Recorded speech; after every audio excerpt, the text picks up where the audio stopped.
introducir a mi querido Alejandro Torres. Yo considero, mi querido Alejandro,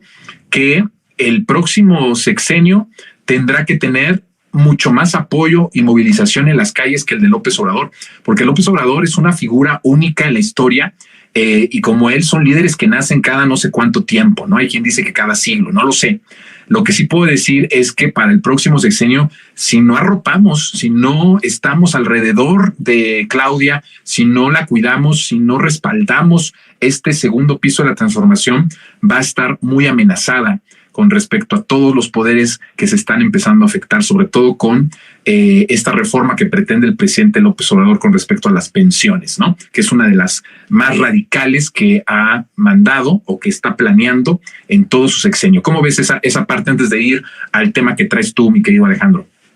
¿Qué tal, querido Jonathan? ¿Cómo estás? Pues yo coincido mucho contigo. Creo que incluso adelantándonos, no solamente pensando en cómo va a ser esta operación del próximo gobierno y cómo va a ser posible que avancen las reformas en el siguiente periodo de la transformación durante el gobierno de la doctora Claudia Sheinbaum, yo creo que en estos momentos es esa configuración la que se está definiendo para ganar la elección del 2024. Y pues ahí hay dos caminos: apostar por un lado a las alianzas con sectores empresariales que son importantes. Se hicieron también en 2018 alianzas con el poder económico para que avanzara la transformación, para convencer de la importancia de que el camino para el país sea el camino de la decencia, de la honestidad, del combate a la corrupción, del combate al narcotráfico y de volver a un desarrollo que sea mucho más equitativo para todas y todos. Pero también, pues, en este proceso se está definiendo también ciertas alianzas que pues, se han hecho durante años todavía con líderes sindicales, con ciertos sectores que en el pasado pues, habían estado colaborando con el viejo régimen y ahora están en la cuarta transformación o han estado teniendo una alianza con el gobierno del presidente López Obrador. Pero yo creo que la alianza más importante que debe hacerse es precisamente con el pueblo, porque al final de cuentas estamos apostando porque haya una democracia verdadera y que si apostamos por ganar en las urnas en 2024, porque hemos escogido el camino de la democracia, el camino de la lucha político-electoral, si bien esto es así, no puede ser ganar votos a toda costa, no puede ser ganar elecciones y ganar en las urnas sea como sea, sino ganar a través de la conciencia, ganar a través de una alianza, de un pacto profundo con el pueblo de México. Y nuestro principal escenario de disputa pues es principalmente justo en las calles. El movimiento de regeneración nacional se ha caracterizado precisamente por no operar con dinero, por no operar con grandes aparatos mediáticos. Sabemos que muchas de las instituciones del Estado todavía se tienen en contra. Es el caso de la Suprema Corte de Justicia de la Nación, es el caso del Tribunal Electoral, es el caso del Poder Judicial en su conjunto, y por eso es que por mucho que pareciera no tener un efecto jurídico, un efecto inmediato en el activismo del pueblo en las calles, realmente esto es lo que marca la historia y realmente esto es lo que va a determinar el rumbo de la nación el próximo año, bueno, este año y en la próxima elección, ya que es en unos meses. Y yo creo que realmente es a lo que se debe de apostar, y en el pasado fue así como la política de masas del presidente Lázaro Cárdenas hizo posible avanzar con la expropiación petrolera, por ejemplo, precisamente con la movilización social, con la movilización de todos los sectores obrero, campesinos que salieron a las calles a apoyar la política nacionalista popular del presidente Lázaro Cárdenas, que salieron a defender a la industria petrolera, y fue así que se pudo enfrentar a los grandes intereses nacionales y extranjeros que se oponían a estas nacionalizaciones que hizo el presidente Lázaro Cárdenas. Creo yo que si se apuesta por una profundización de la cuarta transformación, este tendrá que ser el camino hacia 2024 y en adelante. Muy bien, pues sí, así es, coincido completamente, mi querido Alejandro. A ver, nos traes un tema que me parece importante porque se da a conocer que pues hay lo que nosotros ya habíamos dicho y lo sabíamos, ¿no? Pero no es lo mismo que lo sepamos a que ellos mismos se exhiban de esa forma como se exhibieron, que la alianza que ellos tienen tiene que ver con el poder solamente, ¿no? Con la ambición al poder, a los puestos, al dinero, al presupuesto, al tener una conveniencia, pero no tiene nada que ver. El pueblo es ajeno a sus intereses, a lo que le interesa el pueblo, ellos les vale. Los deja ver como unos vulgares, ¿no? Completamente, que ya lo sabíamos, Alejandro, pero que no deja de ser muy, muy revelador, ilustrativo, que estas cosas se ventilen de manera mediática, de manera fuerte, para poder saber qué significa esta alianza política entre el PRI y el PAN. El caso de Coahuila, que es uno de los casos en donde me parece que ya hay un rompimiento por parte de esta alianza corazón, o cómo se llama esta alianza, pero que bueno, no tiene nada de corazón, no tiene nada de eso, tiene todo más bien de ambición, de tener lugares, de tener espacios de poder, de tener espacios en donde tengan manejo de presupuesto y de dinero, y eso me parece que es importante también no dejarlo de vista y no dejar de mencionarlo. ¿Cómo ves? Sí, pues ayer fue la noticia que se filtra este acuerdo político electoral que hizo Marco Cortés con la dirigencia del PRI, con Alito Moreno y el entonces candidato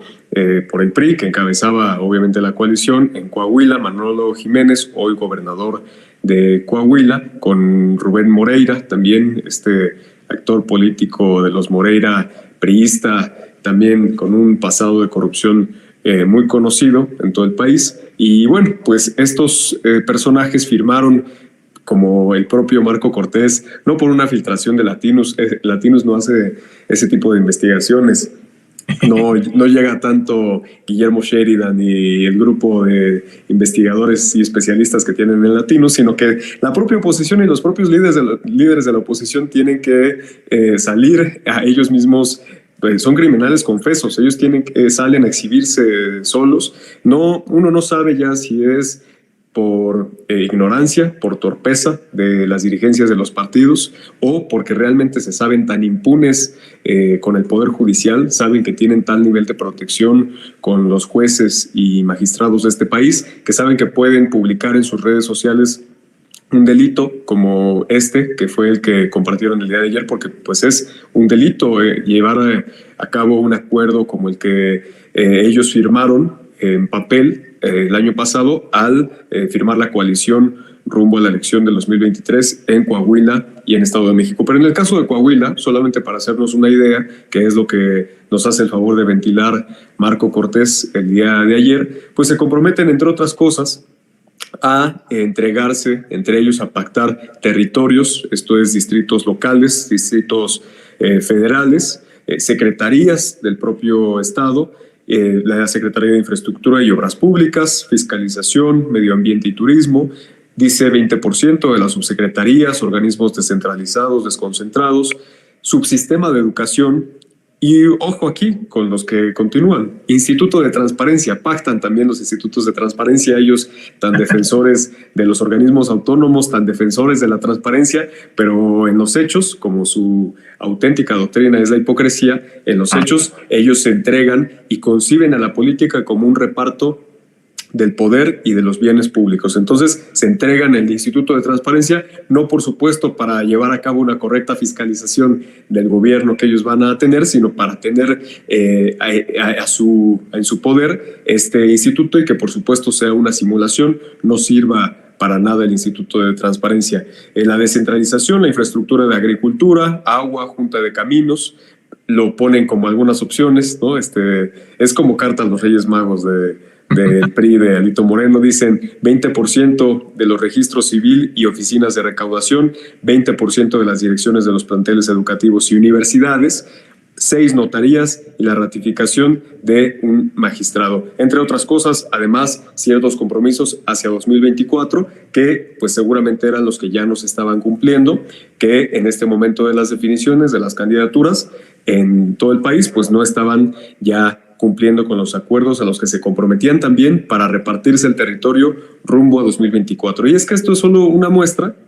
de lo que han hecho no solamente en los últimos años, sino desde hace más de 36 años desde que se forma el pacto, la alianza del PRI y del PAN, lo que en un inicio el presidente López Obrador bautizó como el PRIAN, la mafia del poder, es lo que vienen haciendo desde hace más de 36 años con el país: repartirse los estados, repartirse las instituciones, repartirse los bienes de la nación, los ferrocarriles, las empresas del estado, Pemex, repartirse la industria eléctrica, repartirse las instituciones.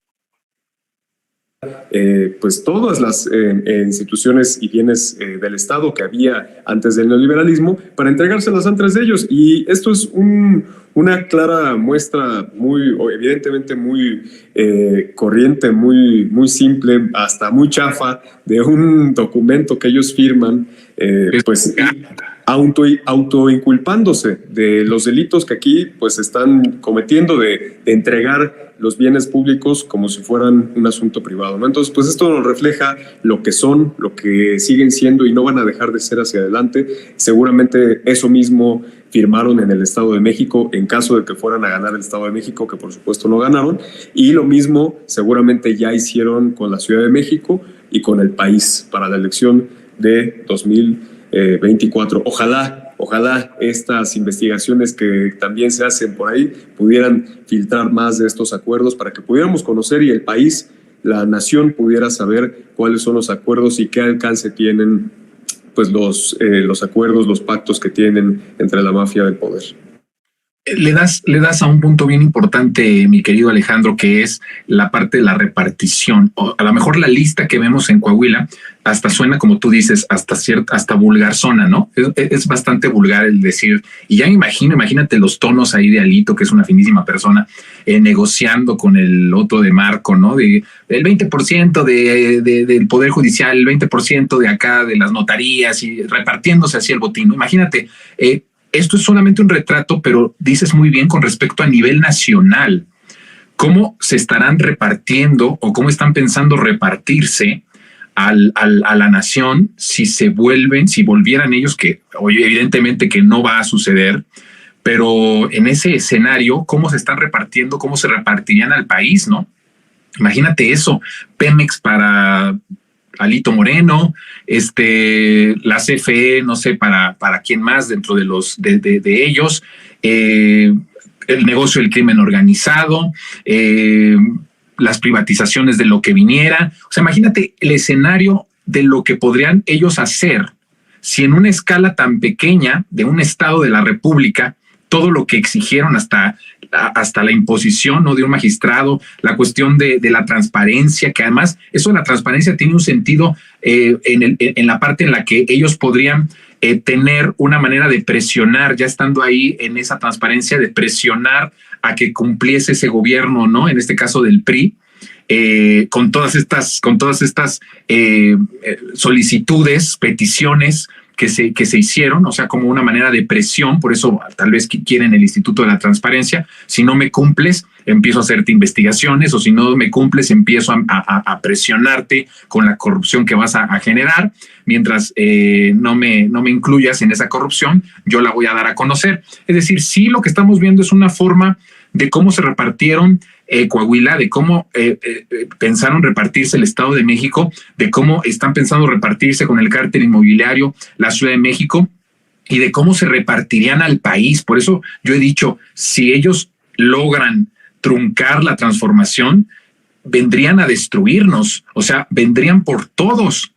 Me acuerdo mucho de un video de Cristina de Kirchner hace unos años, cuando advertía de lo que hoy, por desgracia, sucedió o ya está sucediendo con Milei, cuando la estaban persiguiendo de manera jurídica o de manera tramposa y totalmente vergonzosa, utilizando las instituciones y las leyes para encarcelarla. Ella decía, si ustedes creen que vienen por mí, están muy equivocados. Vienen por ustedes, vienen por el salario de los trabajadores, vienen por las privatizaciones, vienen por los derechos ganados del pueblo durante tanto tiempo. Y eso es lo mismo que estamos viendo acá, el reparto vulgar, cínico, muy congruente con la política que profesan, con la política con la que se han beneficiado, con la que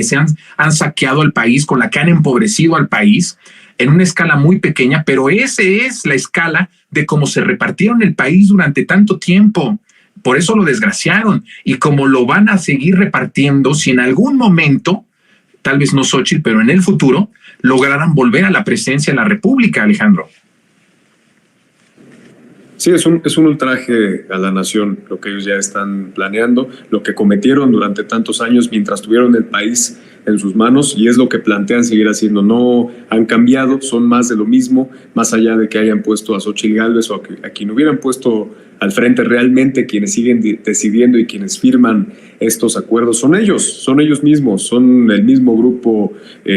oligárquico neoliberal que quiere repartirse el país, y que afortunadamente, a pesar de todo lo que se robaron en el pasado, queda mucho país, queda mucha nación. México nunca fue un país pobre, como siempre trataron ellos de hacernos creer. Basta con ver lo que ha hecho el presidente López Obrador en tan solo 5 años de gobierno, de manejo de los recursos públicos con honestidad, con lo que se ha recaudado año con año, que hay que decirlo, es producto del trabajo de millones de mexicanas y de mexicanos que pagan impuestos, que pagamos impuestos, y que eso recauda el Estado año con año para poder seguir haciendo obras, para poder destinarlo a los programas sociales, y con eso basta para levantar al país hacia adelante. Hay suficientes recursos y afortunadamente, como han sido no solamente gastos, sino inversiones, lo que se ha hecho en el gobierno del presidente López Obrador, a largo plazo estas inversiones van a rendir sus frutos y va a haber mucha riqueza que se genere en este país